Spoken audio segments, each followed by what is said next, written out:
So with that out of the way, it's my great pleasure to welcome you back to the Cutting Edge Issues in Development series that's hosted by the International Development Department at the LSE. In today's session, we're going to be talking about the growing crisis of multilateralism and focusing particular on the implications for developing countries. So just to take you back, when I was a high school student and an undergraduate student, it was kind of clear among my peers and I that the WTO was a kind of villain in the world, right? And some of you might be aware of the protests against the WTO in 1999 in Seattle. There were big anti-globalization protests. And the participants of these protests from the developing world particularly highlighted how the WTO can sometimes reduce the policy space of developing countries, restricting the kinds of development policy they can do, and also how high-income countries can undermine the solidarity of developing countries and can use their power and influence to get what they want from these kinds of bodies. But the WTO still was and still is a kind of member-based forum, right, where every member country has a vote and has some influence.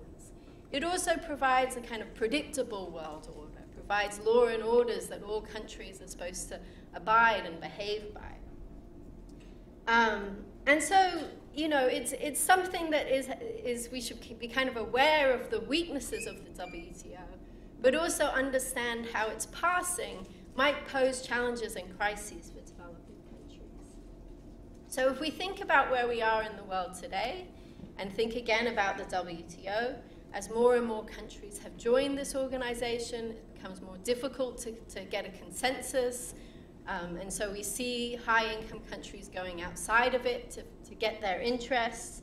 We also see the way that the rise of China, partly through the WTO, poses challenges for high-income countries, again, kind of pushing them out of this multilateral system.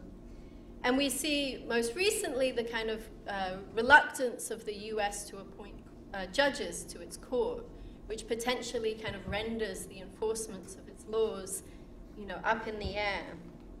Outside of the WTO, next week we're going to be discussing the climate crisis, the kind of unilateral way in which a lot of high-income countries are responding to the climate crisis. We saw kind of similar dynamics during the pandemic in terms of the governance of vaccines. So we're now in this very different world from 1999, right, where the kind of passing of the WTO and the kind of illegitimacy of the WTO might be something that we will be worried about, right, and that we might miss. And we're entering a much more uncertain kind of world order. And I think it's very important as scholars of development to think about these bigger dynamics and what are the implications for development in developing countries. So to help us understand these dynamics, I think we have a panel of perfect guests with us tonight. So first of all, we're joined by Dr. John Minnich, who is an assistant professor in the IR department at the LSE. He was formerly a postdoctoral fellow with the Columbian Harvard China and the World program, as well as a research fellow in the University of Pennsylvania. So he's done very fascinating work on China's technological rise within the context of global production networks, and he's going to help set the scene today by looking at how China kind of engaged with multilateralism as part of its development and how its success has ultimately challenged high-income countries and kind of pushed them away from multilateralism. Second, we have Dr. Shamel Azmeh, who is a senior lecturer at the Global Development Institute at the University of Manchester. His research focuses on international trade and production regimes and the position of developing countries within it. He's done fascinating work on digital trade, looking at the attempts by tech firms to lobby in Geneva and New York for favorable legislation. And he's also written about the increasing use of plurilateral trade agreements, which is very pertinent to our discussion tonight. And finally, we have a wonderful discussant, Dr. Mathias Koenig-Archibugi, who is an associate professor both in government as well as the International Relations Department at LSE. He's interested in global governance issues, particularly in health and labor rights, and he has a new book out called The Universal Republic, A Realistic Utopia, in which he examines whether a more democratic world order is feasible and desirable. So I've asked him to perhaps inject some kind of optimism and possibilism into the discussion tonight. So we're first going to let John and Shamel both speak for 25 minutes, and then we're going to give Mathias the chance to make some comments, and then, as always, we'll open up for plenty of questions and answers. So with that being said, let's please welcome our guests to our series tonight.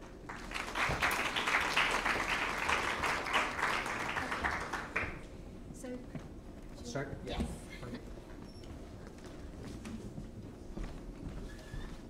Let me just set my timer so that I keep on track. Thank you so much, Laura, for the introduction. Thank you for putting this together. Thank you for Mathias for providing comments. I'm really thrilled to be here.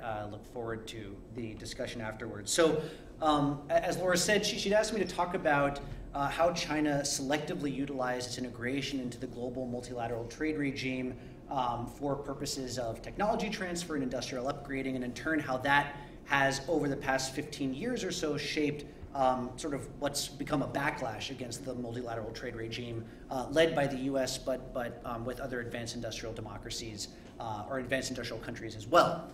So I'm going to do that, and I'm going to do that by drawing on two separate threads of research. One of these looks at China's use of technology transfer policies, especially in the years after it joined the World Trade Organization in 2001. And then the second is really focused on reconstructing the origins of the US-China chip war. And I'm using the term chip war to describe over the past 5 years. Hopefully people in this room are vaguely familiar with this. The US has been engaged in a protracted campaign of trying to restrict China's access to cutting-edge semiconductors and related equipment, basically as part of a broader process of trying to slow down China's technological progress. And what I'm going to try to do is link these two developments together. So I want to start just by establishing how we, I wonder if I can make this full screen. It's fine. I wanted to start by saying a little bit about where we are right now in terms of US-China relations and the dynamics in terms of US-China technology competition. So by way of background, starting in roughly 2019, the US government has been engaged, as I said, in this protracted and fairly coherent campaign of trying to slow down China's progress in semiconductors and downstream technologies like artificial intelligence and high-performance computing. And it's been doing that by restricting exports of semiconductors and equipment used to manufacture them to China. And this has taken the form really of three main sets of actions. The first was a series of controls introduced in 2019 against the Chinese technology company Huawei. The second was a broader package of export controls imposed in October of 2022. And the third was a series of updates to those 2022 controls in 2023 that sought to further tighten China's access to key pieces of equipment. And I think that this conflict is important, well, for a variety of reasons, but one, because it really is the tip of the spear in terms of US-China economic and technological decoupling. This is a process that is already, especially in certain areas of technology, well underway. That I think, given given the recent US election, I think is probably going to accelerate in the years ahead. So China's response to this process has been multifaceted, but I think the crux of it has been a real doubling down on technological self-reliance. China is trying to basically indigenize every aspect of the semiconductor supply chain internally to try to build up that ecosystem domestically. So I think, thinking ahead, what we're likely to see under the Trump administration is a shift from what has been the Biden administration's approach, which they frame in terms of a small yard with a high fence. So we want to restrict China's access to a small number of critical technologies, but we'll erect a high fence around those technologies. I think under Trump, what we're likely to see is the movement towards something like a much bigger yard, so a much bigger range of technologies with an even higher fence. And even though I'm coming at this not from a development perspective, this does have implications for China's long-term economic and technological development, and possibly more broadly. But I think the key point is that at this point, I think Chinese policymakers and firms have really baked in that no matter what, the U.S. is committed to constraining China's long-term economic and technological development. And so the ship has sailed in a certain sense that China is all in on indigenization of this industry. And we'll talk about some of the implications of that in just a moment. So what I want to do in this talk is try to explain how we got here to this point where the US and China are poised on the precipice of possibly quite dramatic and broad-based economic and technological decoupling. And the argument I'm going to make is that we can trace one very important thread of that. I don't think this explains everything. I mean, as with all important events in world politics, the decline in US-China relations in recent years is massively overdetermined. Many things have shaped this. But I think one very important thread we can trace back to China's use of technology transfer and other industrial policies in the years after it joined the World Trade Organization. And the goal of these policies was to try to take advantage of this really world historical influx of foreign capital into China post-WTO to try to facilitate China's technological and industrial upgrading. Now, for most of the decade after China joined the WTO in 2001, this continued, without provoking that much in the way of major international backlash or controversy, but that began to change over the course of the 2010s as really two developments took place. One was that Chinese firms became increasingly competitive with multinational enterprises headquartered primarily in Western countries. And the second was that the Chinese party state began to ramp up its investments into indigenization of key technologies going forward. And what this did was it provoked a kind of backlash among firms in these high technology industries, who then began pushing their home governments, primarily the United States, for some kind of ameliorative action, basically threatening to impose negative reciprocity on China. Basically, we would restrict China's access to our market if China didn't remove policies that restricted our firms' access to the Chinese market. So what ensued after this was this multi-year process whereby the industry, in particular the semiconductor industry, began to educate American policymakers about the importance of semiconductors, the nature of semiconductor supply chains, the nature and scope of the threat posed by Chinese advances in policy in semiconductors, and I think most importantly, the ways in which the US could exploit its position and control of really the commanding heights of semiconductor supply chains to choke off China's technological progress in these areas. But the thing is that as policymakers in the US came to better understand the importance of semiconductors and the nature of semiconductor supply chains, what happened really quickly is that what began as an economic logic, basically driven by firm level demands for protection essentially from Chinese industrial policies, was very quickly hijacked by a security logic.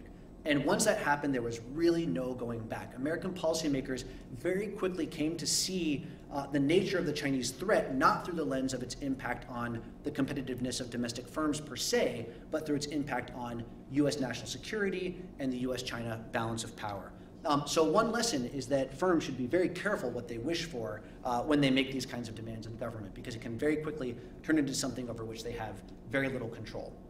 So basically what I'm going to talk about is, I'm going to start by saying a little bit about what China was doing in terms of industrial policy in the post-WTO period, with a focus on technology transfer. From there, I'll trace this process by which we got to this inflection point in the later years of the Obama administration when American technology companies, American semiconductor companies in particular, began to perceive that Chinese policy and Chinese advances in the industry posed a threat to their competitive position in the Chinese market and began pushing for some sort of ameliorative or punitive action against China. Then I'll describe this process by which industry essentially taught American policymakers how to think about the semiconductor sector and the ways in which that led to an eventual convergence, not around an economic logic, but a security logic. And finally, I'll wrap up with some thoughts about the trajectory of the chip war in particular, but US-China economic and technology relations more broadly. So just to set the scene, in the wake of, well, beginning in the 1990s, but really dramatically accelerating after China joined the World Trade Organization, we saw this world historical influx into China of foreign capital. And from Chinese policymakers' perspective, the key question was, how do we harness this foreign capital, not just for short-term economic benefits in terms of employment and export growth, but really in terms of pushing our domestic industry up the global division of labor? And the answer that they settled on broadly was industrial policy, but specifically on technology transfer policy. Technology transfer policies were policies that would condition foreign firms' access to the Chinese market on their willingness to partner with and share technology and know-how with Chinese companies. The idea was to sort of extract the technology component from foreign investment and channel it into strengthening China's national industrial capabilities.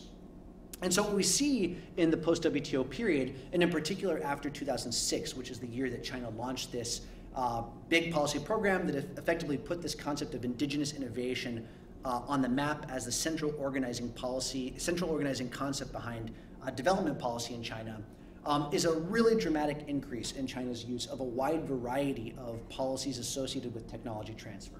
Things like joint venture requirements, but also local content requirements, preferential government procurement policies, and other things that China used in a somewhat idiosyncratic fashion to incentivize foreign firms as a condition for access to the Chinese market to work with Chinese companies and share technology and know-how with them.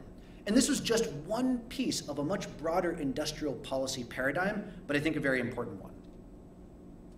So these policies were in violation of the spirit, if not always the law, or always the letter of China's WTO accession protocols. I mean, that is definitely the case, and this is a big part of the story of the US and other governments' growing frustration with the WTO in the mid-2000s and 2010s, leading up to the present. But I think it's really important just to emphasize that what China was doing was not new or in any way uniquely nefarious. In fact, there's a very large literature, which I think makes the case pretty compellingly, that basically every country that has successfully modernized in the past 200 years has used some version of these policies, including technology transfer policy. Of course, the difference is China's size. China is absolutely massive. So when China uses these policies, and especially as China's economy grew, you could say sort of distributional consequences for foreign firms were just that much larger than they were when Korea, Taiwan, and even Japan used them. At the same time, I think it's really important to keep in mind that at least for that first 10 years or so after China joined the WTO and really ramped up the use of these policies, foreign firms engaged in the Chinese market mostly played ball. And that's because they were desperate to gain access to the Chinese market.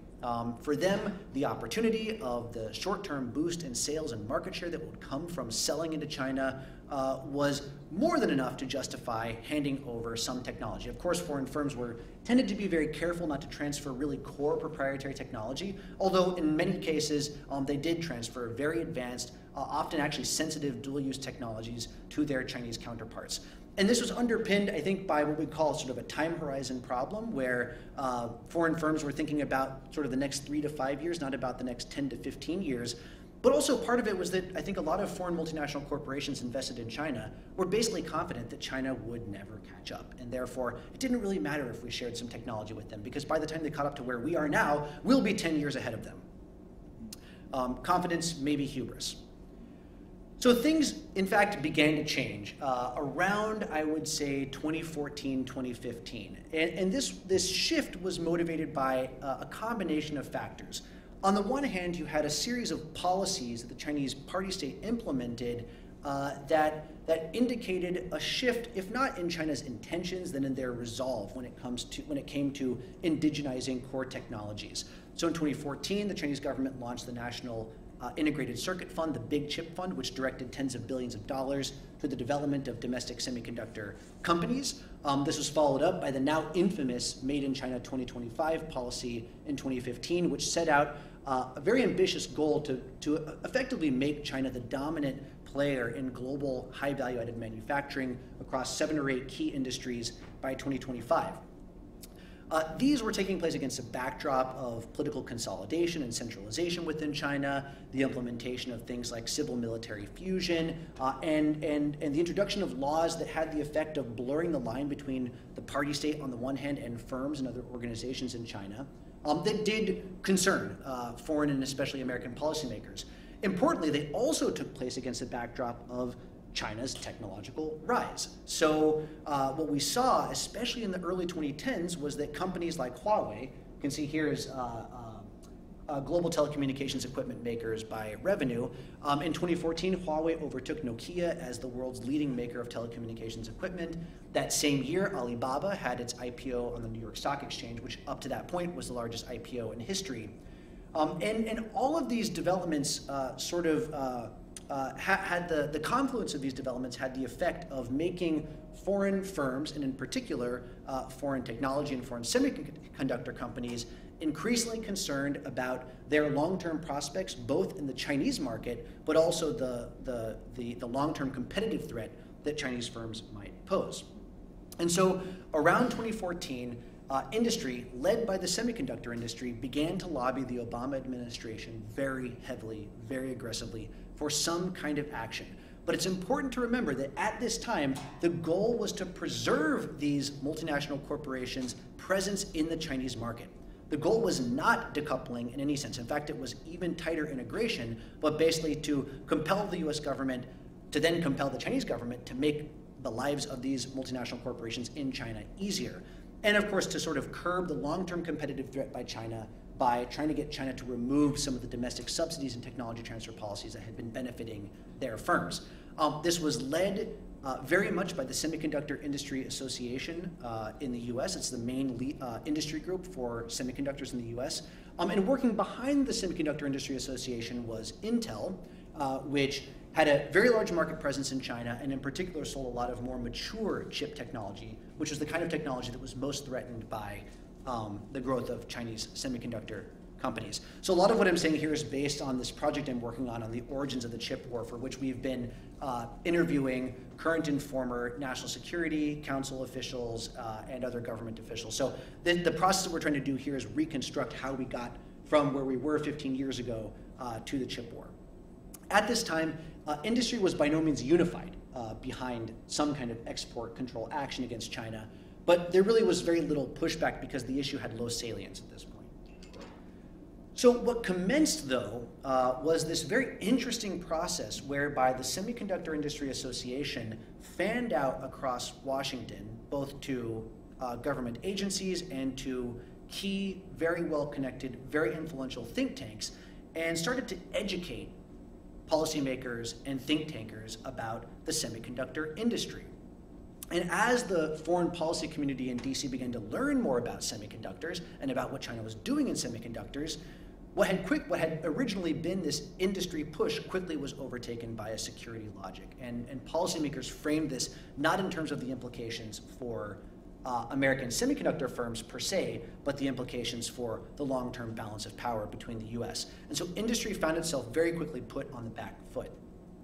Okay, so what was the Semiconductor Industry Association teaching policymakers and think tankers? I think there were really three big things. The first was the importance of semiconductors to begin with. Now, it's important to kind of go back 10 to 15 years.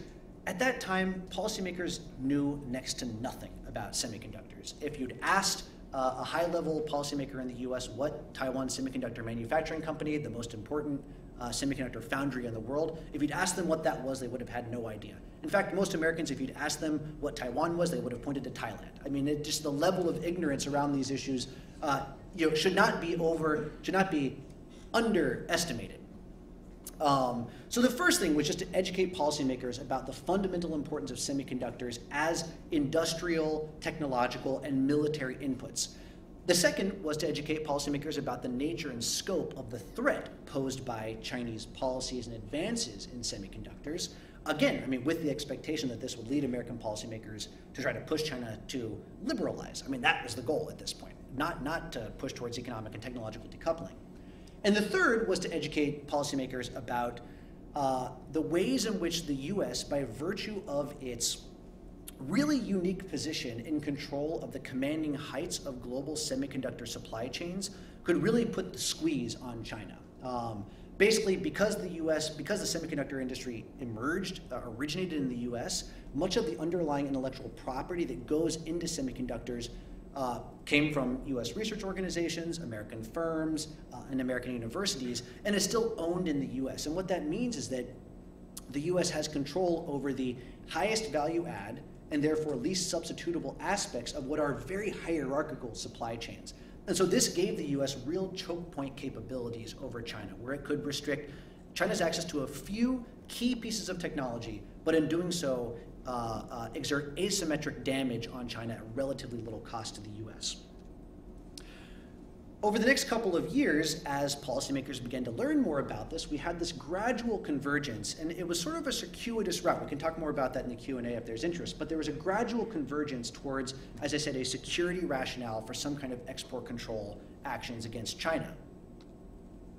But importantly, a lot of the sort of intellectual work, the knowledge production behind this was taking place not in the Trump administration, but actually in these think tanks, especially I would say this one, the Center for Security and Emerging Technology, which was actually founded in 2019. So it's very, very young, and brought together this group of very energetic young people, I mean, younger than me, probably about your age. I mean, they're late 20s, early 30s, who just got their PhDs and were super excited about taking on China. They taught them about semiconductors, and then basically once Biden came to office, all these people filtered into the NSC, to the Department of Commerce, Department of Treasury, and they've been more or less writing US-China policy for the past 5 years. So under the Biden administration, what we've had is, I would say, a pretty well-developed consensus around the need for some kind of controls on China's technological development, which is rooted really in two ideas from international relations theory. One of these is preventive war logic. This is the idea that basically the US needed to seize a closing window of opportunity within which it could forestall future adverse shifts in the balance of power by choking off China's technological development. And the second was this idea that that US policymakers perceived an offensive advantage by virtue of the US's control over these highest value add, low substitutability aspects of semiconductor supply chains. So this was embodied, this logic I think is very clearly embodied in the October 2022 export controls and the 2023 update. I mean, the basic goal of which was to establish as large a technological lead over China as possible. And again, the Biden administration really was at pains to justify this as a surgical strike that would only limit certain technologies, but naturally, given that in the same formulation where they say it's a surgical strike, they say we're putting in that small yard the foundational technologies of the 21st century. From China's perspective, this appeared to be all-out economic and technological containment. Importantly, under the Biden administration, the decision-making has been centered not in the Department of Commerce or Department of Treasury, which tend to have closer relations, especially Department of Commerce with industry, but in the National Security Council, where decision-making is made at a pretty far remove from industry pressures. And so for the past 5 years, industry, which got this whole thing started, has really been on the defense. Okay, so a couple of key takeaways from this process. The first is that it was really industry which was reacting to these prior developments taking place within China that opened Pandora's box, that got this process going. But very quickly, once industry educated the policy world, a security logic set in that has become very sticky, and I think is at this point basically impossible to reverse. I don't think there's any going back.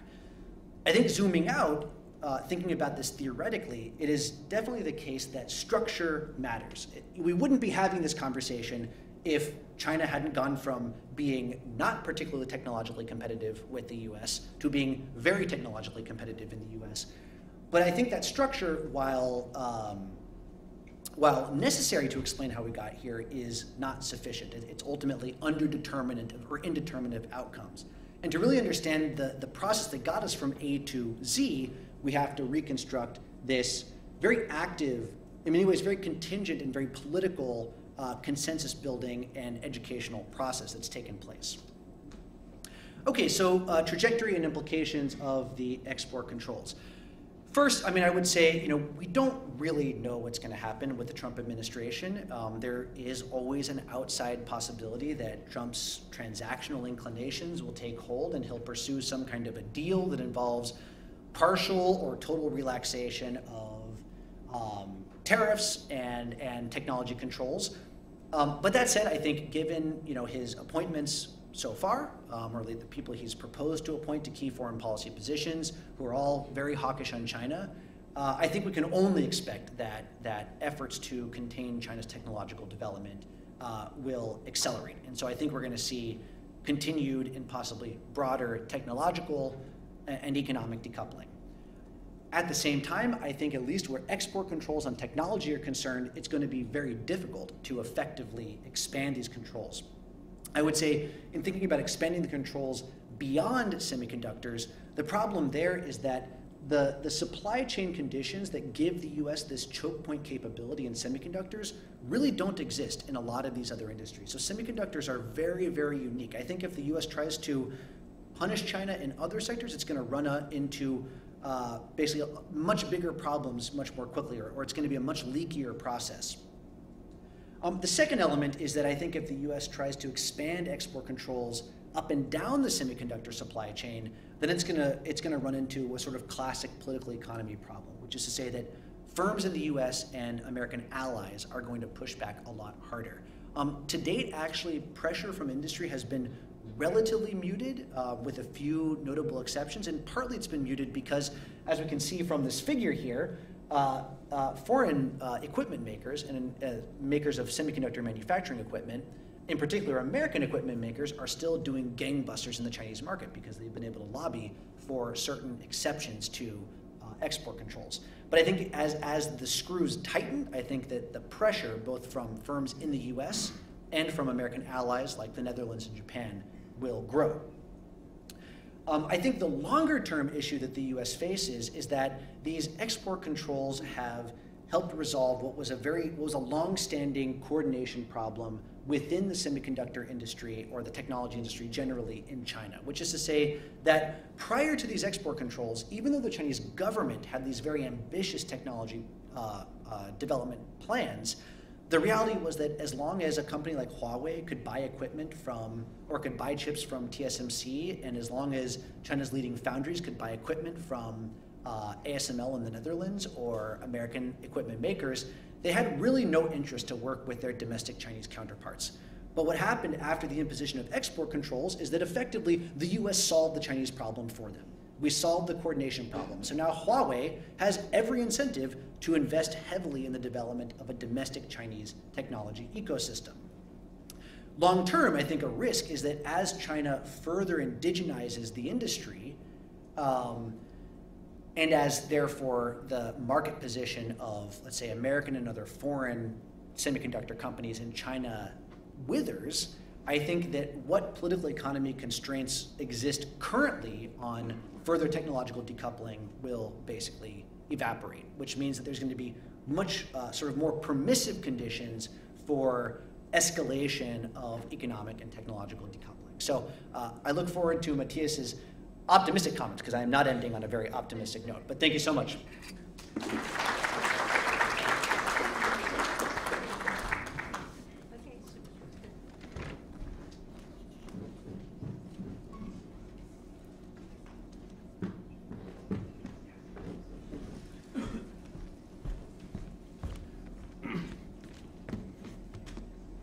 Okay, so I'm not going to be using slides, so maybe I should, so not to confuse people. Yeah. Is the right turn off, or? That's fine. Yeah? Okay, so yeah, hi everyone, and thanks Laura for the invitation. And also thanks for the very easy task of answering a very small question: is multilateralism collapsing, right? So maybe foolishly I thought I'm going to try and address that, so try and put an answer together to the question, is multilateralism collapsing? So I'm going to put some thoughts around that question, maybe end with a second part, is to think if, should we care about that, right? So I'm thinking about two sides of this. Maybe one side is trying to establish, do we see a collapse in multilateralism? And I'm going to be focusing on the trading system, which is my area of work. And then the final part, I want to try and see if we should, as people working on international development issues, if that's something we should care about.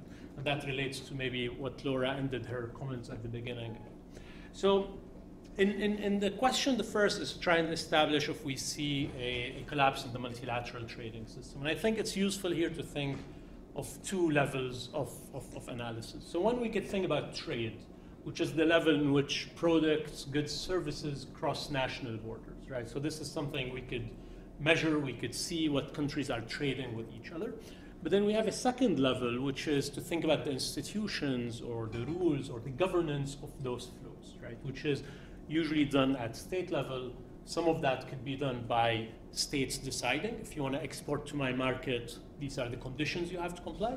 But sometimes states try to coordinate that and saying, okay, let's sign an agreement that would say, if you want to sell to my market, these are the conditions. I want to sell to your market, these are the conditions.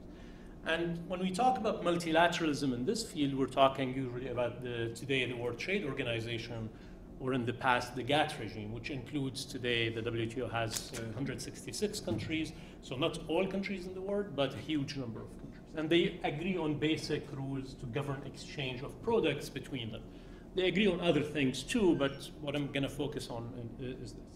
Now, the second part of the title was about Bretton Woods. I don't want to get too much into the history here, but this is not a direct result of Bretton Woods. There was an idea to create something that was called the International Trade Organization, the ITO, which was negotiated, and there was a charter agreed called the Havana Charter, but that was never ratified by the US Congress at the time, so that never really emerged as an institution.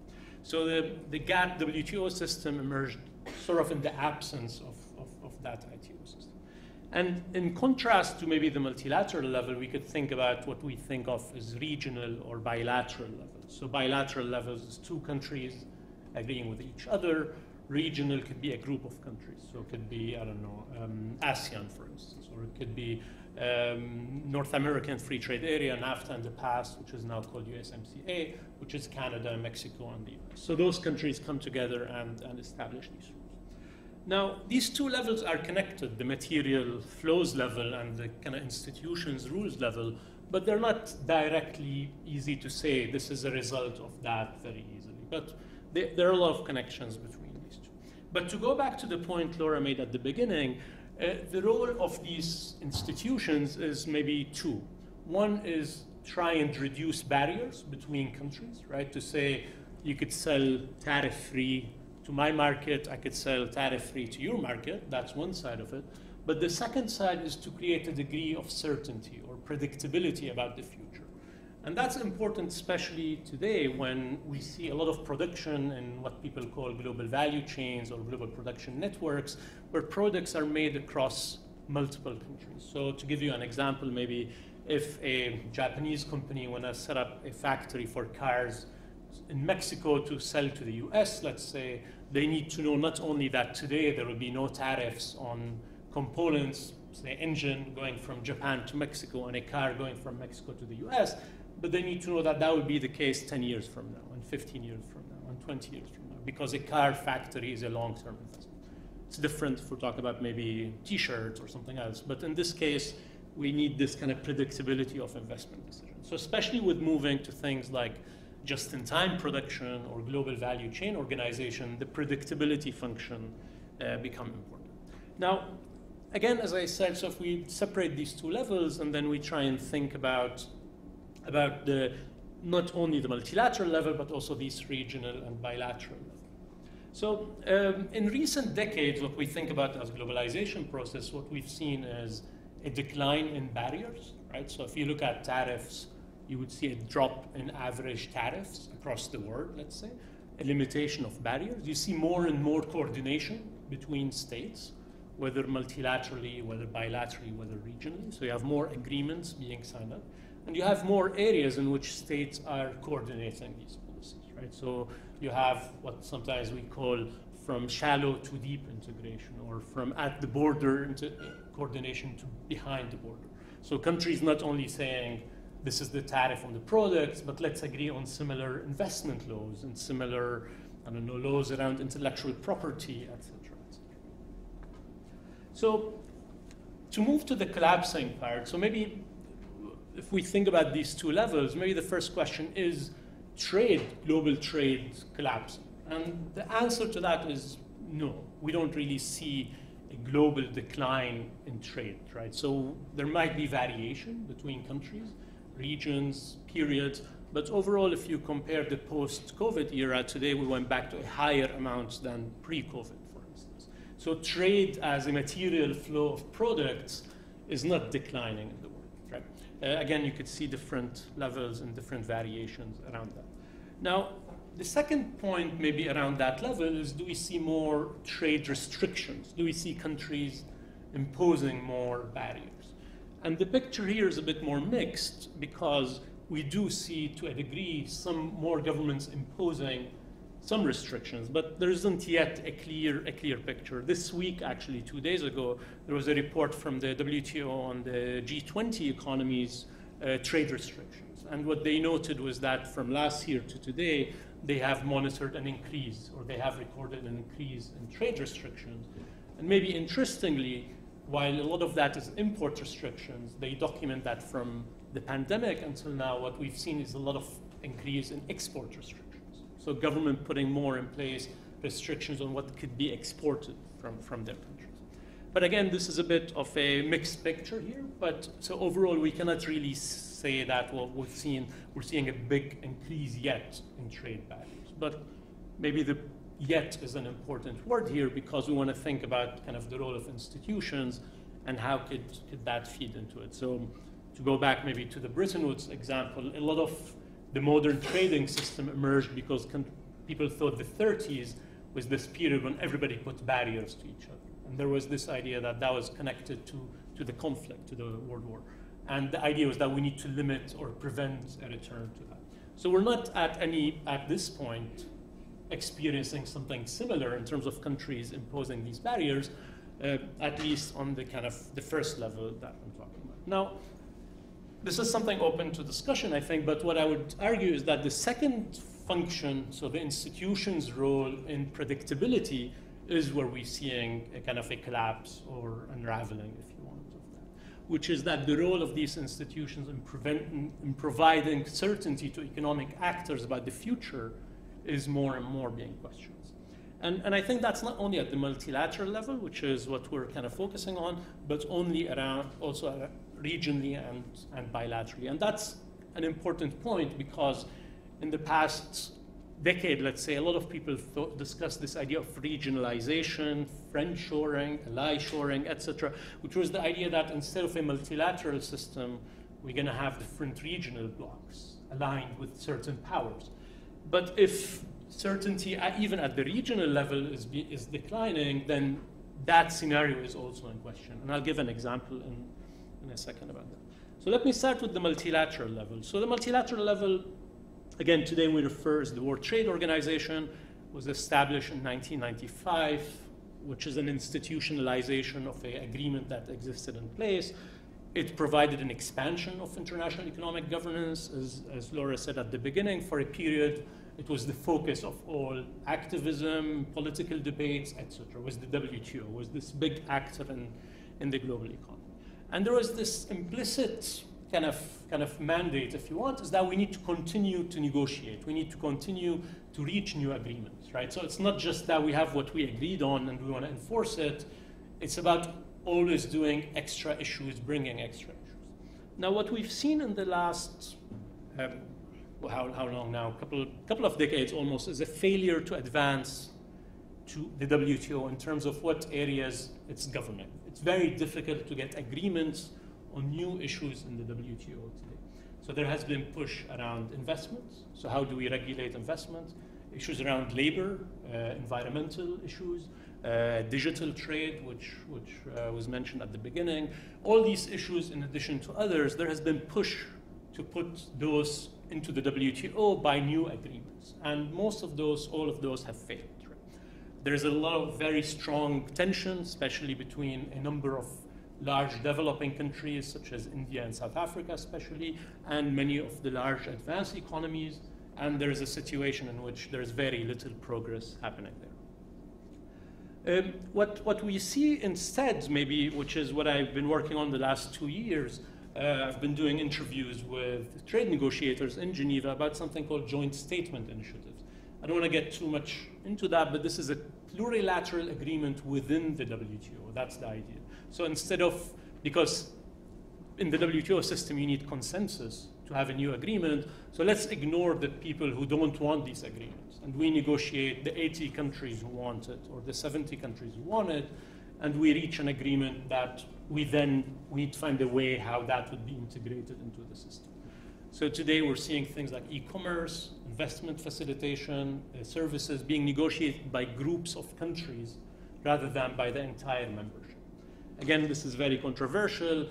India, South Africa maintain this violates the whole organization and that it would never be ratified. So we don't know what would happen. Now, this side of it is the multilateral side, is where we're at. So there is a deadlock at that level. Now, in terms of regionally, bilaterally, there has been maybe 2010 onwards, even a bit before, this push to say, oh, let's sign up these regional agreements or bilateral agreements because the WTO is not going to be able to get what we want. And maybe to relate to John's point, a lot of that, especially during the Obama administration in the US, was linked to this idea of writing the future trade rules that China would have to sign up to, right? So the idea was something called the Trans-Pacific Partnership, the TPP, which the US negotiated with 12 economies that account for about 40% of the world GDP. And the idea, which was stated publicly, is that, okay, we sign this agreement, China would feel the pressure because a lot of those countries are their partners, but then they want to join this agreement, and once you want to join an existing agreement, you can't really make lots of changes. It's very difficult to get changes, so China would face a take it or leave it scenario, right? This is the rules you have to sign up to, or you're losing your economic position. All this at this level, what we had is possibly, I don't want to focus only on the US, but the 2016 election in the US was a complete shock to all these levels, if you want of analysis. So at the multilateral level, the Trump administration was very openly against the WTO, threatened to withdraw, imposed a lot of tariffs in violation of the WTO. So it was, and the point I think you mentioned at the beginning, effectively blocked the dispute settlement mechanism of the WTO. I don't want to get to the technicality how that works, but basically the WTO as a court system, if you want, of international trade couldn't function anymore, right? Which was seen as one of its biggest rules. But that wasn't only at the multilateral level. Even regionally, bilaterally, they followed a similar kind of policy. So the TPP, which I mentioned, one of the first acts was to withdraw from the TPP. Right? Secondly, maybe even more significantly, was to force or pressure Mexico and Canada to renegotiate the old NAFTA agreement. And maybe to go back to the point we started with about the certainty, what's interesting was that they insisted on having a clause in NAFTA, the new NAFTA, that gives it almost an expiry date. So it gives it a 6 years period in which all countries could renegotiate the agreement again. And there's a period in time in which the agreement could expire, and now we're reaching this point. In fact, last week I was checking, and Trump said that once he takes office, he would notify Mexico and Canada that he would invoke the 6 years renegotiation provision of the USMCA that I put in. Right? So that's coming in a short period in which basically, to go back maybe to the car example, would you start a factory in Mexico to sell to the US when you have these kind of clauses hanging? So to what extent even regional bilateral level is providing that certainty is maybe a question. And even in the period when the Biden administration returned, that didn't really lead to a big shift in a lot of these policies. So they maintained a lot of the Trump policies around this. In fact, the WTO panel ruled that Trump in 2018 put tariffs on steel and aluminum based on national security as an excuse, and a WTO ruling in 2022 said that violates the WTO rules.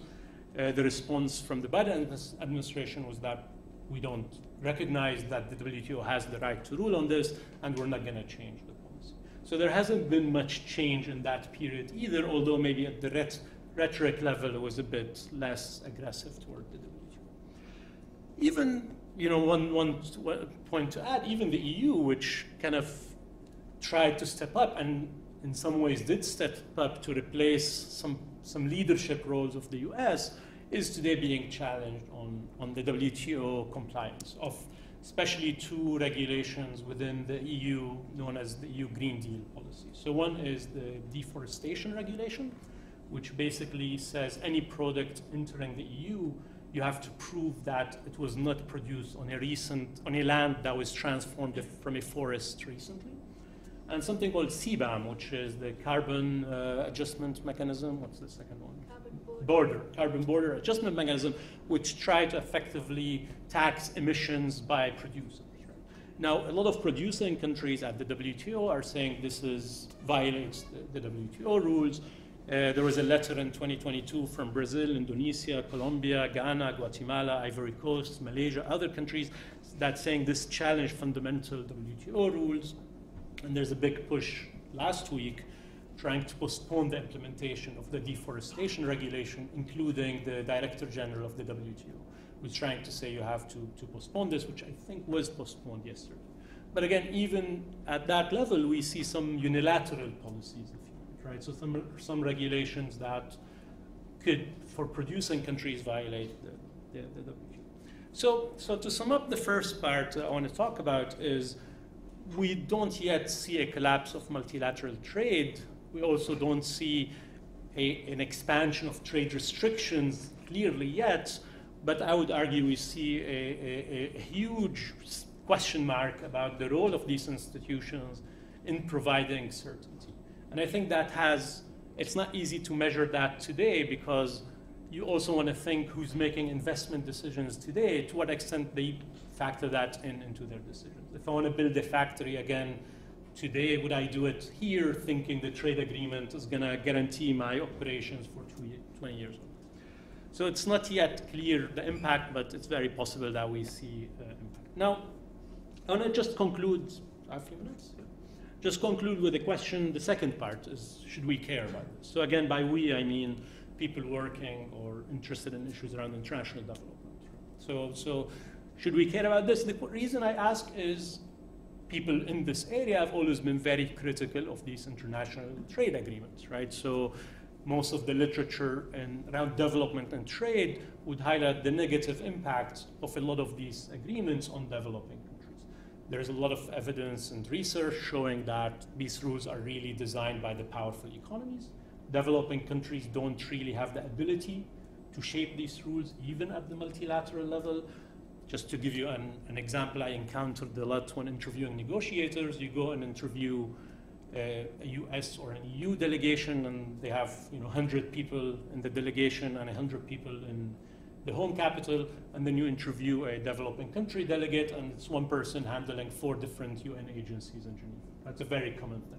So although it's a one country, one vote setup in principle, the ability to engage with this is very different. So what we see is that developing countries do not shape these rules. And there are a lot of areas that people documented the negative impact of these rules. So intellectual property is one area where people analyze that they have negative impacts for developing countries. The point, I think you had the cover of Hajun Chang's book, Kicking Away the Ladder, which is this idea that these organizations limit policy space. They make it hard for developing countries to adopt policies to develop.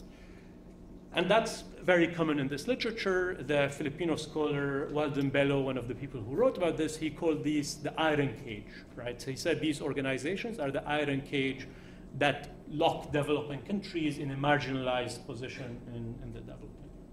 So from that perspective, the question is that something should worry about? If these organizations limit the policy space of developing countries, maybe their decline is not too bad for people looking at development issues.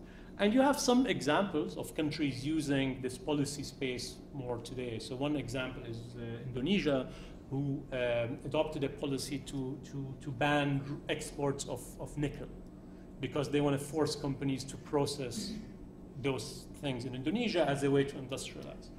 And seems to have led to a big increase in FDI and investments into the sector. The EU challenged that in the WTO. It won the case that this violates the WTO, but because the dispute settlement mechanism doesn't work, Indonesia could appeal and nothing would happen after. So the EU has no real ability to put sanctions, let's say, in return from a WTO perspective. So maybe there is some more policy space that countries have. But I think personally, I think also about maybe I think you referred to it, Laura, in the beginning, which is maybe there are also the shift from a rules-based order to a degree into more transactional, power-based, in which each one uses their power to leverage what they want.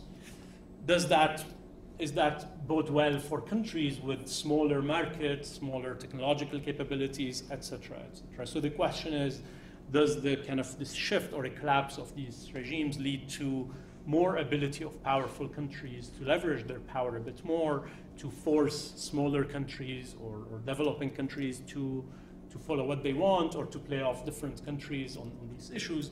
So I'm a bit skeptical of the fact that maybe this is going to be a positive kind of element.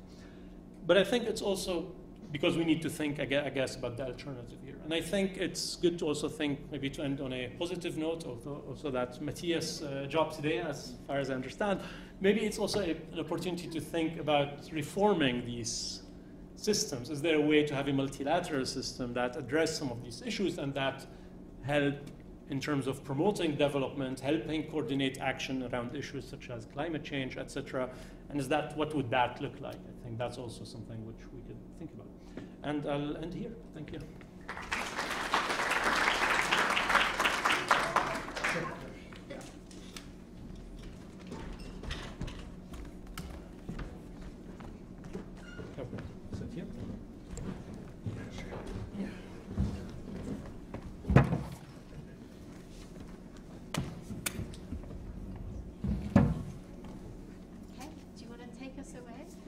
Yes. And I didn't want to put you on the spot. You can also have a mixture of optimism and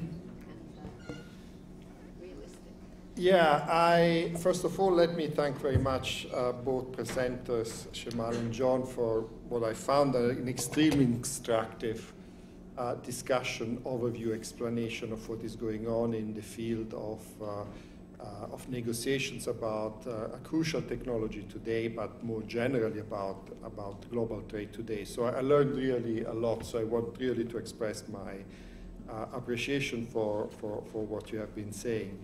And so my reflection will be not so much about the specifics, because, you know, I mean, you're fantastic, you have fantastic insights in what has happened, but maybe in what we can gain from what you said about the future, but also in relation to the broader picture about world politics. Ultimately, you know, this is what I do. I study international relations more generally, by taking also into account the sort of very, very gentle nudge by Laura to see if I can be an optimist. But here I would say what I try to do is to maybe be what Laura very interestingly called not so much an optimist, but a possibilist. So not necessarily that I'm confident that things might get better, but at least give a sense that they can get better, and maybe identify a possible pathway how we got from this very tricky situation that we have now, you know,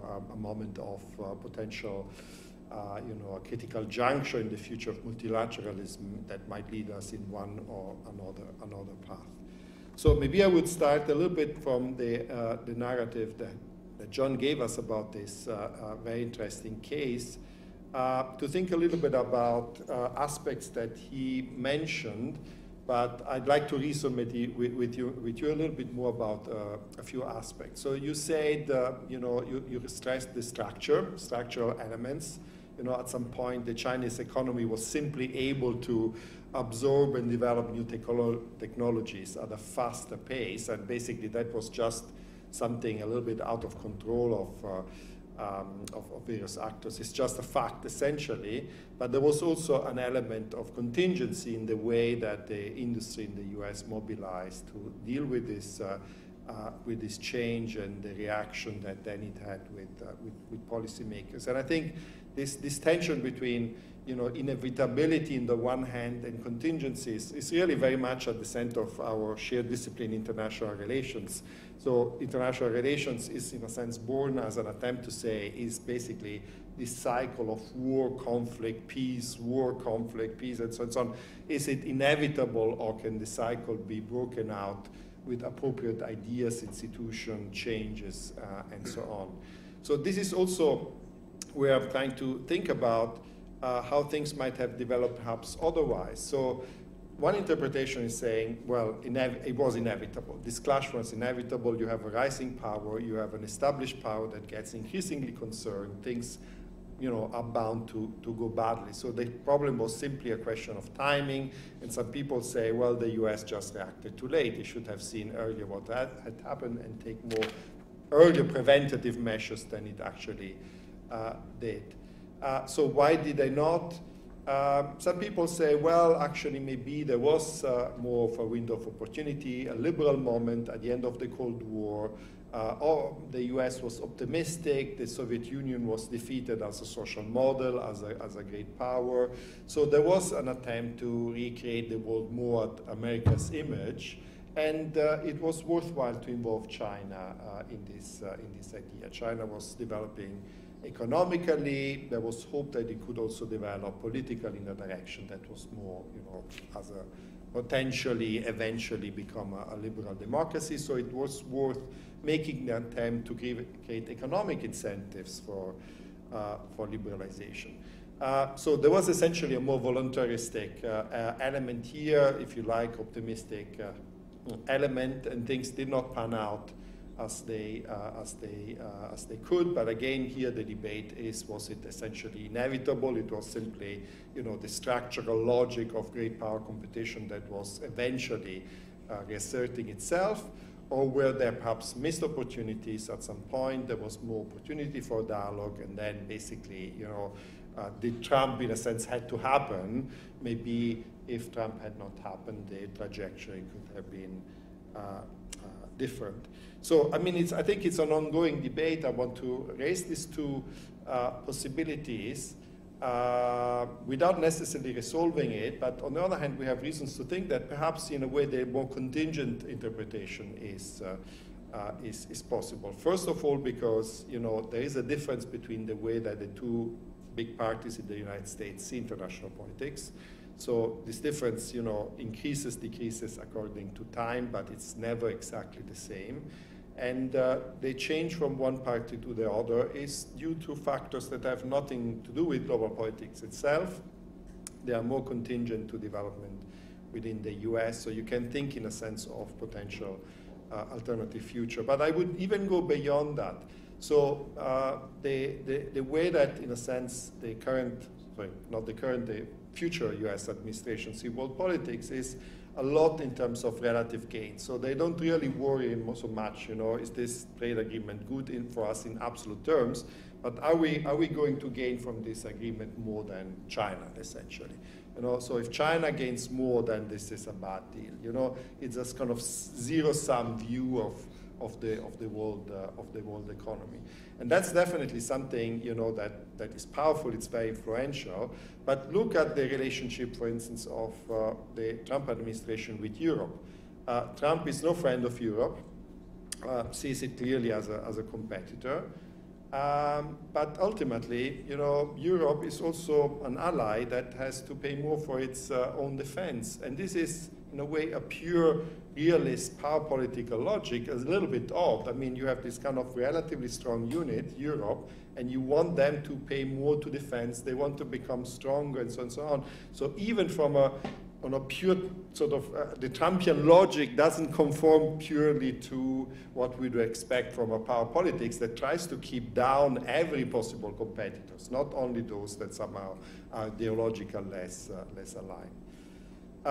So the question then, if we try to step out maybe from the US and even perhaps from China, what are the implications for the other powers? So here we are going more in the general trade system, and also here we see some changes. So there are essentially an increasing number of countries. They cannot be pushed around anymore. They have developed. They are now have relatively strong economies, growing economies with all sorts of challenges, but also strong governments, strong states. They are able to decide policy. Obviously, we are talking about Brazil, India, but even countries like Indonesia that that have a sort of active role and are not simply sort of passively taking whatever the global system somehow, the hegemonic powers offer them. So I would say one pathway, in a sense, has two sides. The one side is essentially where these powers take the lead, maybe together with the European Union, and create a system maybe of negotiations that is not so much focused on single issues. So there's a tendency to think, okay, the world is complex, let's try to solve one problem at a time. But I don't see this working particularly well, because if you look at one problem at a time, you end up with the conflicts like, well, a policy to create something to promote climate change policies like the deforestation directive or the carbon offset mechanism and so on, may be done for the best of intentions, but then creates problems for economies. So I think for developing countries, emerging economies, here the idea is that you need to find a more grand bargain where everybody in a sense feels that their interests are taken into consideration, and also the trade-offs and interdependencies between different issues are considered. So the first, in a way, prospect I see is that a coalition of emerging countries, maybe with the EU, somehow create a system that is a little bit more coherent and joined up in terms of negotiations. But how realistic can this be when the US and China will likely to be locked in a more serious struggle? And here I would say where I can see a ground forward is simply at some point that the rest of the world just loses patience with the great powers. Okay, so there are situations in a way now that are just anachronistic. The veto power of the Permanent Security Council members, it has not been mentioned, but it's something that everybody thinks about. This is, a situation that most countries in the world are no longer willing to accept. At some point, there is essentially a pathway towards plurilateralism. So it's a little bit like the Trans-Pacific Agreement, but the other way around. So countries get together without the US, without China, without Russia, without the troublemakers, so to speak. They get together, they develop probably a better system, and then they say, do you want to join us? You are very welcome if you play by the new rules. If you want to keep doing what you're doing, then we must inform you that you will be excluded from some benefits that are created. And I think maybe it's too soon now, but I think if I look in 5 years, 10 years, this, I think, is an increasingly likely scenario. And ultimately, as I say, I think maybe politics is fluid enough with, the ideas changing, that this is possible. Just one final point. So I'm interested in what citizens think, essentially, public opinion, what do they think about multilateralism? And I think it's reassuring to say that, with a few exceptions, especially the United States, but the public around the world likes the idea of multilateralism. You have opinion survey after opinion survey where actually people see they want a stronger system of global governance. They might not like particular instances, but because they feel that the system is biased in a way, it doesn't reflect their own priority and so on, but the principle per se of deciding things in common has a lot of social support. More in some countries than in others. The US, again, is an outlier in terms of the skepticism. So this is something potentially that governments can build on. Thank you very, very much. And I very much appreciate the possibilism in your comments. I don't know if you guys want to respond to these comments, or should I go for some questions as well? I'm happy to take general questions as well. Okay. So please put up your hand if you have questions. I see one question at the back. I'm going to have a look upstairs too. So we'll do the two ladies at the back and the gentleman in the middle. So let's start with the stripy jumper. Sorry, didn't realize that was me. So I have two questions. One is whether you think that in this very globalized world where people can travel everywhere, etc., it is actually effective to set export controls? Do they actually work for what they're intended to do? And my second question is, I think the three of you actually at some point have mentioned the fact that the multilateral institution, WTO in particular, probably needed to be reformed because it's not doing what it's meant to be doing, or at least it's not doing it for a large number of developing countries. And I wonder whether you could comment on what type of reforms you think would be useful for developing countries. Okay, and lady over here, and deeper, the gentleman in the middle afterwards. Hi, thank you for everything. It was really informative. My question was directed towards the semiconductor industry and more specifically towards the huge hegemony really that China has in the production and extraction of the rare earth materials. I understand the US may try to choke out the country in some way, but they can't choke out minerals per se. And so far they haven't really been able to extract them at a profitable rate. So is there any way they've been thinking of how to deal with that? Okay, and gentleman in the middle. Yeah, thank you very much. My question, I guess, is about the legitimacy of what the US is doing. So the way I understood Dr. Minnich's argument in a nutshell slide was to say, oh, Western companies are being outcompeted by Chinese companies. They don't like it. They run to their governments asking for help. At some point, they come up with this great idea, hey, let's phrase it as a security threat because that might make our argument more compelling. And then that sticks. So my question is, isn't what the US is doing basically just protectionism wrapped up in a security language? Okay, excellent questions. So I don't know who wants to start. Yeah, sure. I'll go ahead and start. So on the question of do export controls actually work? Are they effective? I mean, I'll at least speak to the semiconductor export controls, and I would say, I mean, in short, no. But I think it also depends on what your theory of success is here. Like, what does success actually mean from the U.S.'s perspective, or what would it mean for these controls to be effective? So I would say they don't work in the sense that, I mean, there's already just no shortage of evidence, or I'd say for the most part, they don't seem to be working very well in the sense that there's no shortage of evidence that they're incredibly leaky. So on the first part, you know, so one big aspect of the export controls, for example, are controls on the export of the most advanced processors that are used to run advanced large-scale AI applications. These are GPUs that are produced basically by one company, NVIDIA, in the US. And immediately after the first round of export controls were announced in 2022, NVIDIA produced a new version of the chip that was set to be just below the threshold that the US had set, and they exported that en masse to China. And then the US tightened the controls, so NVIDIA just produced another version of the chip slightly below that. But the thing is that even with the tightening of these controls, there are black markets for these chips all over China. So you can still acquire the chips.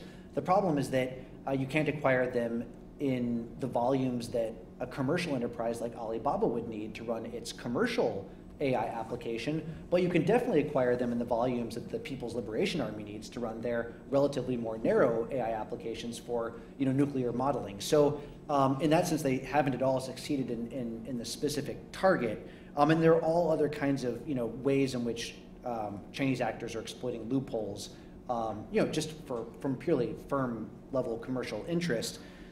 So in that sense, no, I don't think that they're effective. But when I've spoken with policymakers who are involved in writing up these policies, they say, look, I mean, the goal is not to completely, I mean, we understand that we can't completely cut China off from access to these, either the semiconductors themselves or the equipment used to make them. But what we want to do is raise the cost for China high enough that it slows China down just enough, because I think the American policymakers who are writing these controls, they are deeply bought into the idea that we are on the precipice of a revolution in military affairs, triggered by AI. And so I think the policymakers' perspective is, if we can basically keep this technology out of China's hand for 5 years, that's all we need. Because then the US can cement a lead in AI that will last us 20 years in terms of its long-term military payoffs. And in that sense, they say, look, we won't really know if they've worked for 5 or 6 years. I mean, in the long run, they won't work in the sense that China will probably succeed in indigenizing the industry, and the People's Liberation Army will get access to a lot of this technology. But if it's enough to slow China down just enough, then I think from the policymakers' perspective, they're successful. Very quickly on extraction of raw materials, I think this is another area where China, this is the one area where China has some leverage over the supply chain. But what's interesting is that China hasn't been very aggressive at actually choking off exports of these raw materials like germanium and gallium and so forth, in part because it's not a very durable chokehold. Because the chokehold is a function of the fact that China is the only country that produces these, mainly because producing these raw material inputs is a really dirty process. But if China were to choke off supplies of these, it wouldn't actually take the US that long to ramp up alternative supplies. So China's got to be very judicious about how it thinks about using controls on raw materials as a strategic or sort of as a negotiating tactic, because if it really were to choke off exports of them, it would take about 9 to 12 months for the US to find alternative supplies of these. And finally, the legitimacy of what the US is doing. I'll leave the question about WTO reform to Shamel. But on the legitimacy of what the US is doing, yes, this is basically, I think one perspective on this is that this is basically protectionism, but dressed up in the language of national security. It depends on to what extent you believe US policymakers' rationale or the language that the US policymakers are using in terms of national security implications. I think there are enough policymakers that are genuinely bought into the idea that they, when you talk to Biden administration officials, they really, I think they believe that they are not choking off China's overall economic development, and that this is not pure protectionism, that they really are targeting a national security interest. But there is an inherent tension built into that, and it's difficult to say at the end of the day what's really driving this. Yeah, thank you. I'll just comment on maybe the point around the WTO reforms. I think that's an interesting question because for many of you, I think most people are doing the masters here, right? So maybe a lot of you studied maybe the IMF or the World Bank, where you have the voting system that reflects your capital share in those organizations, which gives certain countries, the advanced economies, usually much more powerful. Now, in the WTO, when it was set up, there was a similar debate. So some countries said, we need like a weighted voting system, in which the more you trade, so the share of global trade as your country, you get more votes in the system. Ultimately, without getting into the history of it, it was settled on a one country, one vote system, which in principle, on paper at least, gives, China or the US the same voting power as, the smallest of countries, right? The reforms ideas that are floating today, some of them would damage developing countries, because the question I think was about that specifically, which is to have some sort of weighted governance mechanism. So there is this idea to create almost, I think you referred to the Security Council veto power, there is this idea to create like a boards of permanent members of a top tier governance system with a rotating system for other members. I think a lot of these ideas were not, it's very difficult to adopt them because you need consensus to adopt them, right? So countries could block them. But there was this one of the ideas that was floated for a period. The joint statement initiatives, this other idea is that, okay, we don't need all countries to agree on everything. We just have one issue, 70 countries want to discuss it, negotiate, reach an agreement, that's it. Why does every member of the organization have to sign up to everything? But that's again controversial because it gives kind of what agenda setting power to some members, because maybe then by the ability to launch an initiative and attract members or countries to join you, you get the legitimacy of numbers, that you have 80 countries or 90 countries. But maybe smaller countries or poorer countries don't have the same ability to do that. So this idea is very much debated as a reform, but there's a lot of, especially to think about developing countries, there's a lot to think about in terms of day-to-day running of negotiations. So negotiating capacities, for instance, is a huge issue. A lot of African countries use regional coalitions. So there's something called the Africa Group, for instance, which represent all countries, and then one member would attend a certain negotiation and brief the rest of the membership, because they don't all have the resources to go to the meeting, for example. So you have these kind of solutions, but that doesn't necessarily make it easier to have agreements the top level of the WTO, because these two things could be, might be even the opposite, you could argue. So yeah, I don't know. That's kind of just briefly on the reforming. Can I ask you, what do you think about the feasibility of what Mathias suggested of these kind of plurilateral, a kind of plurilateral from below? It's a tough one, I think. I mean, there was this idea if you remember, in the COVID vaccine waiver. So there was this debate at the time in the WTO that countries said, we want to have a waiver on intellectual property on the COVID vaccines. And I even interviewed one who said, look, if it's about numbers, we have 100 countries signing up to this.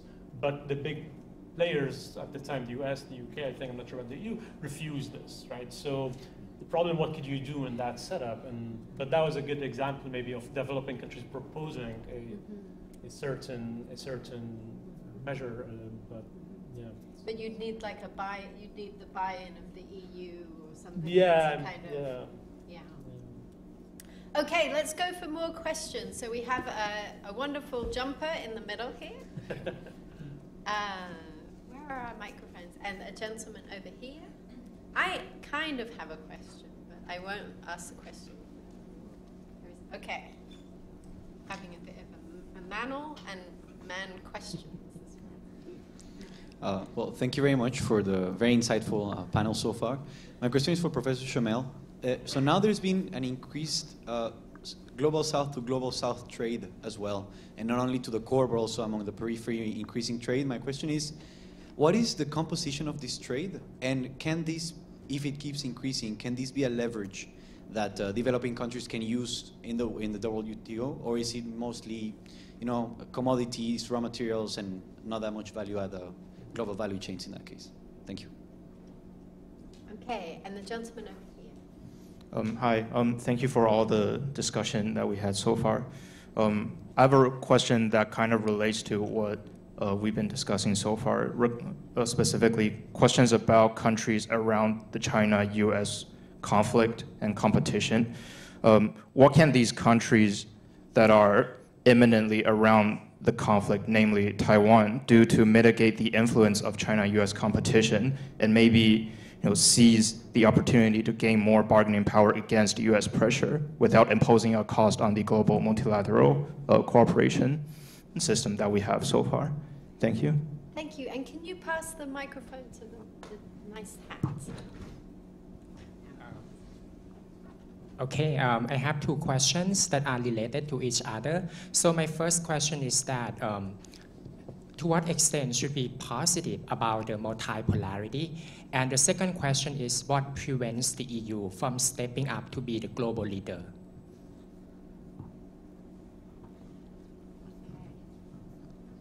I don't know, Mathias, do you want to answer the question about the EU? Yes, I used to be a EU specialist many years ago, and of course the EU is a very internally divided polity. It has many cleavages. You have interests, conflicts between member states. You have within member states major changes. If some large member states like Germany or France have internal political difficulties, this affects the whole. The whole system, the machinery of the EU as a whole. So maybe the question to ask is, in a way, should the EU be a global leader? Should any single country be a global leader, as opposed to finding ways to cooperate on a more egalitarian basis and maybe create a more democratic international system where issues are debated without a sense that there needs to be a leader in the first place, some countries that have more influence or are even hegemonic, because at the moment we, in a way, are in the situation where, whether the US hegemony was ever beneficial, but at the moment we don't have that, and perhaps we should think about decision-making systems where, the interests of everybody are taken into consideration on a more egalitarian basis. That would be my answer. Okay, Shamel, do you want to? Yeah, sure. I could try with a couple. So the first about the global composition of the trade composition of South trade. I think thanks for bringing that up. That's a a hugely important point. I think we've seen, I'm not a specialist in this field, but I'll give you my answer. Maybe, I don't know, Laura, you know a bit about that too. So we've seen a big increase in that. A lot of that is linked to China to a degree, right? And that, then the question is that, to what extent that's a bit different, or is that more similar to the North-South kind of relationship or not? I think there used to be arguments that there is kind of production similarities, this argument that developing countries, a lot of them produce similar products because they're at a similar stage of manufacturing development, which create the more market opportunities in the advanced economies. But we also see lots of these kind of South trade agreements, right? So the African Continental Free Trade Area is probably one of the big examples here, where there is an attempt to encourage more regional integration around production and value chains, etc. I don't know to what extent that has been successful in terms of leading to shifts in production and consumption, and but I think a lot of the trade increase will be interesting to see more up-to-date data. If you exclude China from the map, how is that looking for different countries? And maybe just to jump in there, David Luke, who is actually going to be the discussant in a couple weeks, he has a book called How Africa Trades.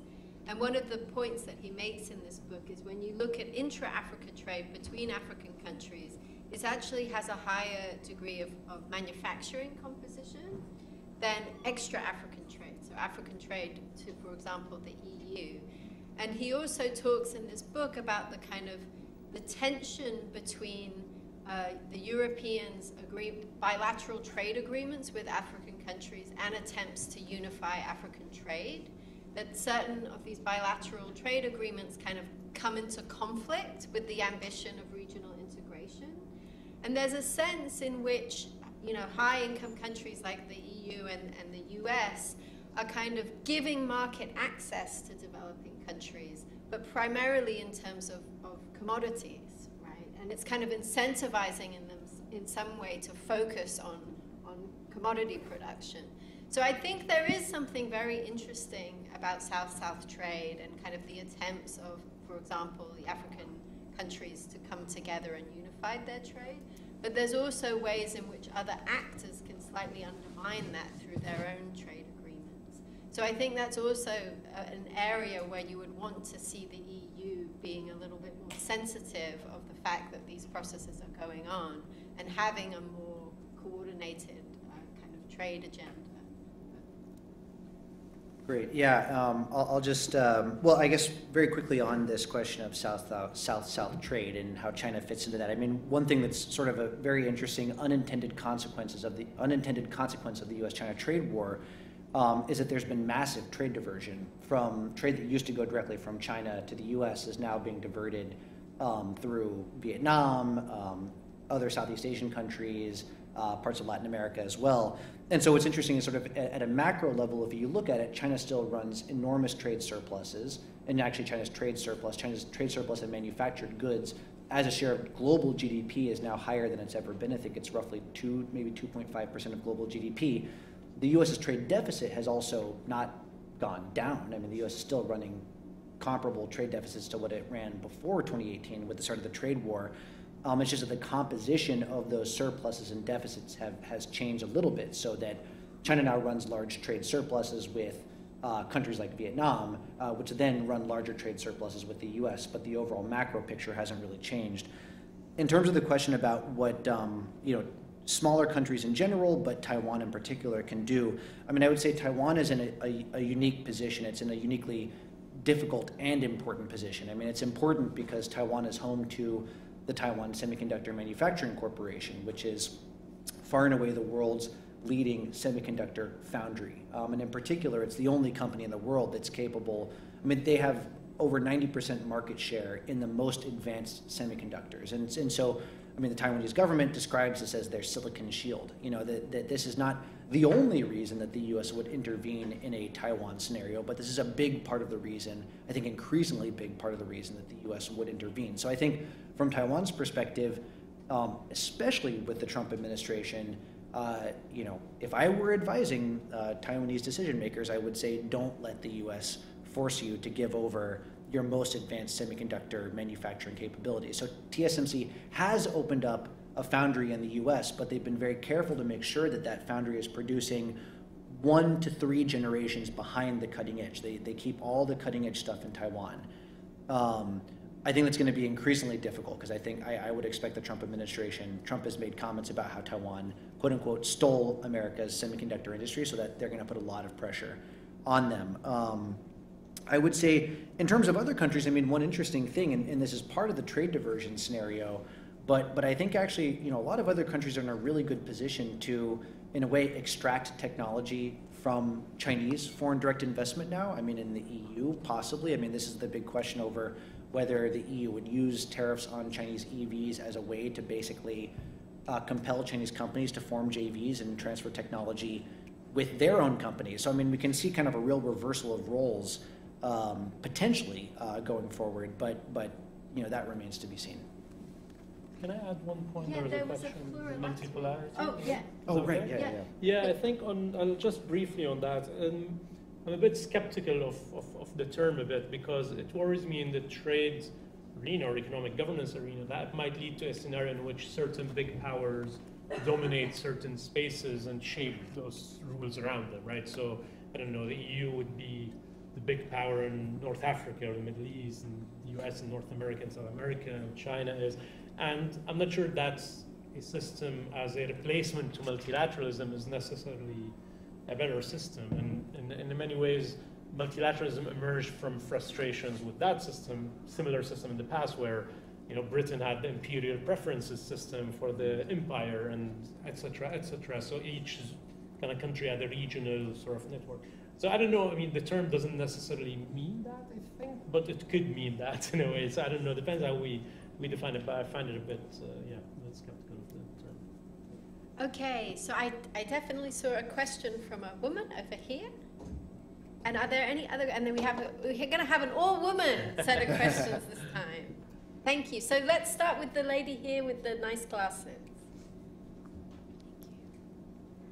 I wanted to ask a follow-up question to something that the professor said about, you know, more of an egalitarian approach versus like a hegemonic power sort of taking over.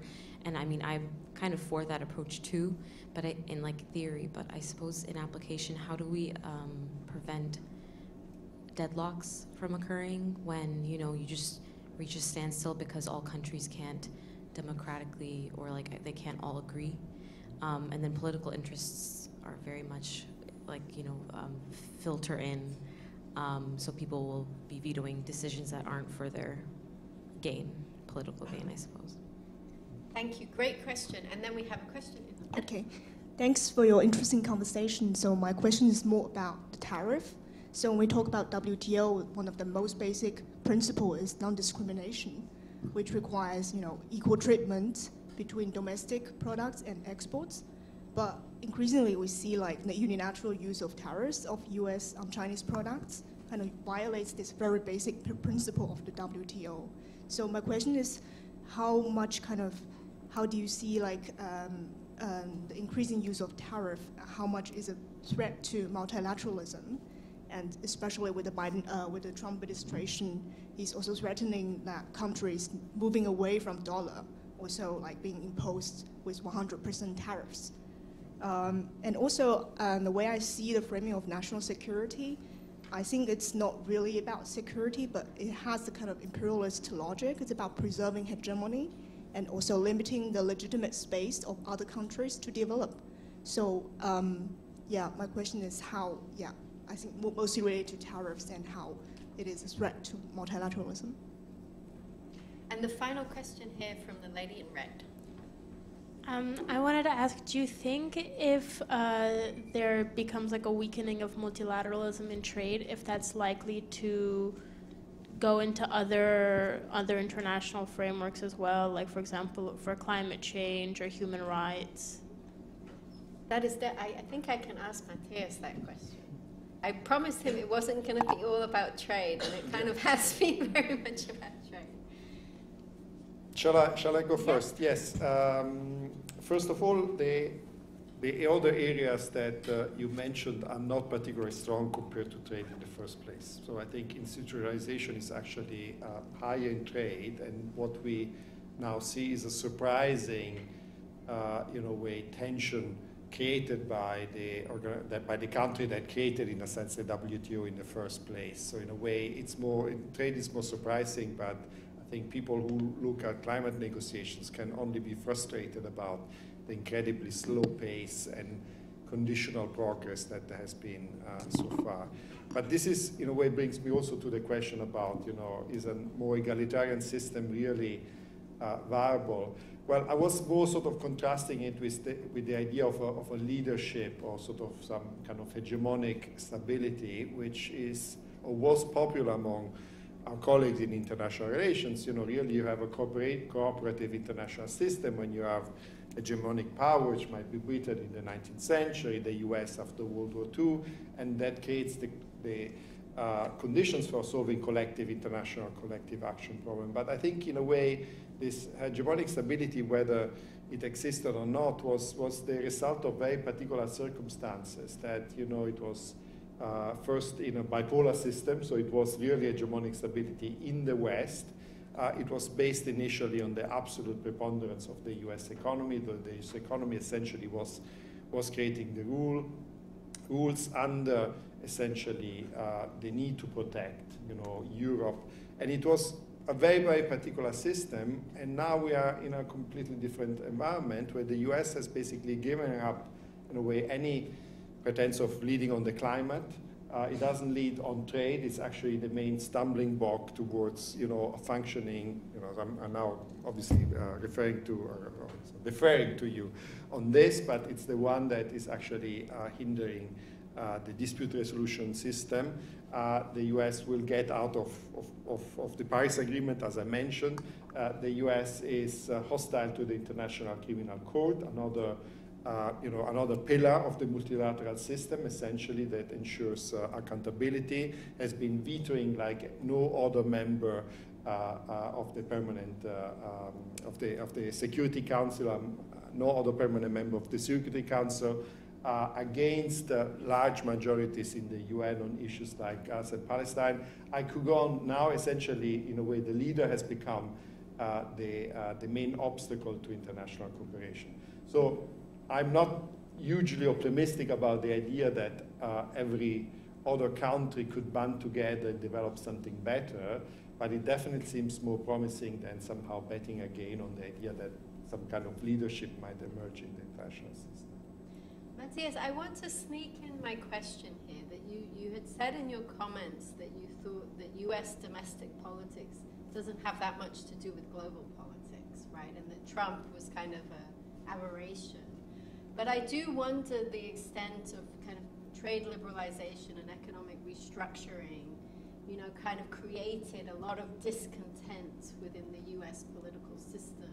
So I do kind of wonder whether, part of the restructuring of the global economy and the gutting of certain parts of the US economy, in some sense, is baked into these larger processes of China's rise and the kind of disruption. But I don't know if you agree with that. Yeah, no, I agree with that. And if I was perhaps a little bit more forceful, what I meant is simply that it's not all about the relative position of different groups in the US, the winners and losers of globalization within the US. It's perhaps a broader set of processes that has generated this situation that we are now. But I agree with you. That's part of the. It's like another layer of the kind of contingencies of the global and the domestic. Yeah. Okay, sorry to jump in there, but I don't know. John, do you want to go next to change the order? Yeah, sure. I'll defer to Shamel on the question of, basically like the unilateral use of tariffs, is this not a threat to multilateralism? I think it is. I think this is where the U.S. is justifying on the basis of a national security exception. I don't know that much about sort of the mechanisms of the WTO, but I know that there is written into the protocols this idea of a national security exception. I'm not sure if legally that's what the Trump administration made recourse to. I think basically the Trump administration is just ignoring the WTO, as you were saying. So I don't even know if they're bothering to defend their actions on the basis of a national security exception sort of in a literal legal sense. And yeah, I mean, you know, I don't want to sort of, you know, go too far in ascribing motives to American decision makers, but I do, you know, it is very difficult to not see this as, you know, I guess when I use the term national security, I don't mean that in the sort of narrow sense of specific national security threats to the U.S., but I do mean that in a broader sense of thinking about the long-termness of American primacy. I mean, I think that the question of American primacy is kind of behind all of these decisions, and it's hard for me not to see this as, in some way, I mean, you know, the U.S. was for a very long time the beneficiary of the rules that it wrote, and I think when a big enough, when you had a critical mass within the U.S. that perceived that they were no longer benefiting from the system that the U.S. put in place, I mean, now you're seeing the U.S. abandon that system and groping towards something new. We don't know yet exactly what that's going to be, but I do think that, you know, lurking beneath even the Biden, or maybe especially the Biden administration's approach to export controls and to China generally, is this question of primacy. Yeah, I think on the first question, I'll leave it to IR experts. I don't want to get too much into that, but I'll focus on the tariffs question a bit, which is, to what extent it's a threat to multilateralism. I think tariffs in themselves could be seen that way, but especially more, I think, the lack of predictability and certainty around tariffs. So the WTO doesn't force, for example, zero tariffs. What it forces is something called bound tariffs, which is a ceiling. So you say, I'm not going to put my tariffs above 20% on this product. But below that level, you could put the tariffs you want on a certain product. So it's about creating predictability of how much tariffs would be in the future. I think what happened 2016, 2020, in my return now, is the use of tariff as a very short term, you know, today I'm going to put 50% tariff here and 100% there, etc. And that would have big impact on investment location, production decisions, etc., because once you know what the tariff is, you could account for that. But if you have no idea what's going to be in the future, it's very difficult. In fact, unpredictability here becomes sort of a source of power for the bigger market in this case. In fact, I use in teaching a quote from during the NAFTA negotiations, in which Trump said, I'm happy to negotiate forever. As long as we're negotiating, nobody's going to build a car factory in Mexico. Right? So it's a bit this idea that the kind of this unpredictability would lead to the shift that the economic policy envisions. So I think the two elements, the level of tariffs, but again, especially the lack of predictability around the tariffs. Okay, there was a kind of question about a more egalitarian approach. I don't know if we sufficiently answered that one. Were you happy with your? Yeah. Yeah. Okay. Yeah. Okay, so are there any more questions? Any final questions? Had a good set of questions. Okay, well, if there are no more questions, I think we should really thank our speakers so much. I think it was such a wonderful, really getting to the grips of what is happening in these kinds of multilateral bodies, and also thinking about the broader implications. So thank you, everybody. Next week, we're going to have another talk, which is called A Very Light Shade of Green. Is the green transition perpetuating inequality? And it is kind of, I think things like CBAM, Carbon Border Adjustment Mechanism, are going to come up again. So we'll see you all next week. And if you'd like to join us, we're